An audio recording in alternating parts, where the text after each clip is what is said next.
Pemirsa, pemerintah Provinsi DKI Jakarta bekerja sama dengan Dinas Lingkungan Hidup sedang menggalakkan kampung percontohan sampah tanggung jawab bersama atau Samtama. Tujuannya adalah agar 2.742 RW dan seluruh kelurahan di Jakarta hingga Indonesia dapat mengelola sampah secara mandiri.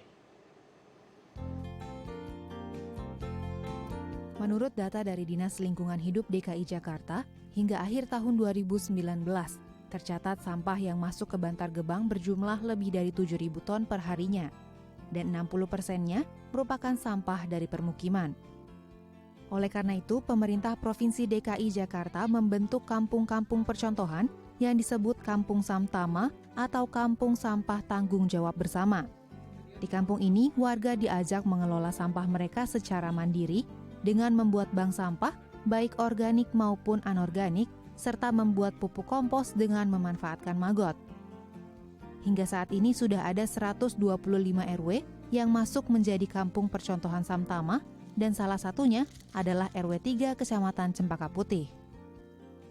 Di Kecamatan Cempaka Putih ini, terhitung ada 7 bank sampah yang aktif melakukan kegiatan pengelolaan sampah, dan hampir semua warganya aktif mengelola sampah mereka secara mandiri. Pemerintah provinsi beserta Dinas Lingkungan Hidup juga terus memberikan edukasi dan pelatihan bagi RW-RW di Jakarta, dan targetnya pada tahun 2021 ini akan ada 500 RW yang menjadi kampung percontohan. Ya, untuk mengetahui seperti apa program Kampung Percontohan Samtama, saat ini kami telah terhubung dengan Bapak Adian Sudiana selaku pegiat lingkungan Kampung Samtama. Selamat pagi Pak Adian, apa kabar Pak? Selamat pagi juga Mas Andrew, Alhamdulillah kabar baik. Alhamdulillah. Pak Adian, ini bisa diceritakan bagaimana RW 3 ini akhirnya ditunjuk menjadi kampung percontohan Samtama, dan sejauh ini apa saja Pak kegiatan yang rutin dilakukan setiap hari? Baik, untuk RW 3 Cempaka Putih Timur, dalam hal ini pemerintah daerah khusus Ibu Kota bersama Dinas Lingkungan Hidup menunjuk sebagai kampung percontohan Samtama dikarenakan kegiatan yang ada di warga di RW 03 ini itu sudah berlangsung sebelum program itu diluncurkan pada tanggal 24 Agustus tahun 2019. Kegiatan yang sudah berlangsung tersebut diantaranya adalah mengelola sampah baik organik maupun anorganik.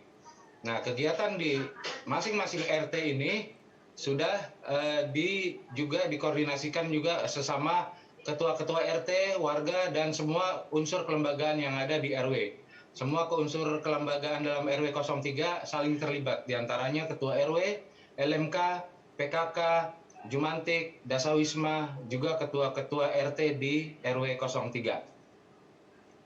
Baik, lalu sebetulnya apa saja yang harus dilakukan bagi warga gitu ya untuk menjadi kampung percontohan? Apa saja Pak kegiatan atau aktivitas sehari-hari yang harus dilakukan warga di Kampung Samtama ini? Ya, untuk dilakukan setiap hari kegiatan itu adalah bagaimana kita mencontohkan di awal bahwa sampah yang kita produksi di setiap rumah atau sumber ini seharusnya memang dikelola, karena itu merupakan tanggung jawab kita. Jadi hasil atau produksi sampah ini baik yang dari rumah seperti dapur, sisa-sisa makanan dikelola secara kompos maupun dengan budidaya maggot. Nah, ini yang akan dapat membantu pengelolaan sampah di sumber. Jadi paling tidak apa yang sudah dilakukan pengelolaan sampah ini tidak banyak membuang atau residunya ke TPA di Bantar Gebang. Adapun kalau untuk kegiatan bank sampah, sama halnya di setiap rumah itu sudah dilakukan pemilahan. Jadi ada sampah-sampah seperti botol-botol plastik, gelas-gelas plastik, itu sudah dikantong-kantongkan. Lalu diadakan penyetoran ke bank-bank sampah yang ada di sekitar. Baik, sebelum berbincang ke arah bank sampah, saya ingin mengetahui bagaimana proses kreatif ya mengolah sampah menjadi pupuk kompos. Bagaimana cara mengajarkan warga sekitar di RW 03 Cempaka Putih ini? Karena kan mungkin background mereka berbeda-beda gitu Pak. Bagaimana mengajarkan mereka Ya. agar bisa satu frekuensi, mempunyai pemikiran yang sama, agar sampah ini kalau kita kelola dengan bijak bisa menjadi hal yang bermanfaat.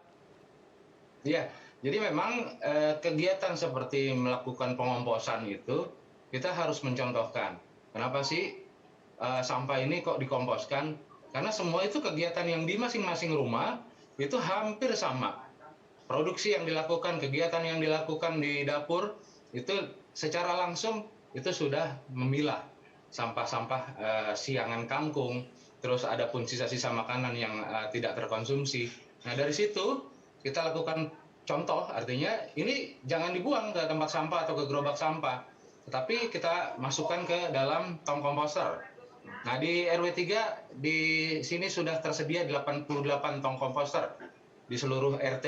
Nah jadi warga-warga sudah memulai kebiasaan tersebut dan tidak membuang sampah-sampah yang sudah terpilah kembali ke tong sampah ataupun ke gerobak sampah, tetapi melalui tong-tong komposter yang sudah disediakan di masing-masing RT. Baik, jadi sudah terstruktur sekali ya, terorganisir dengan baik untuk mengolah sampah di RW 03 ini ya Pak ya. Ya betul. Baik, saya mau ke arah bank sampah nih. Ternyata selain memiliki manfaat lain menjadi kompos, ternyata ini juga memiliki manfaat ekonominya sendiri ya, tadi di bank sampah.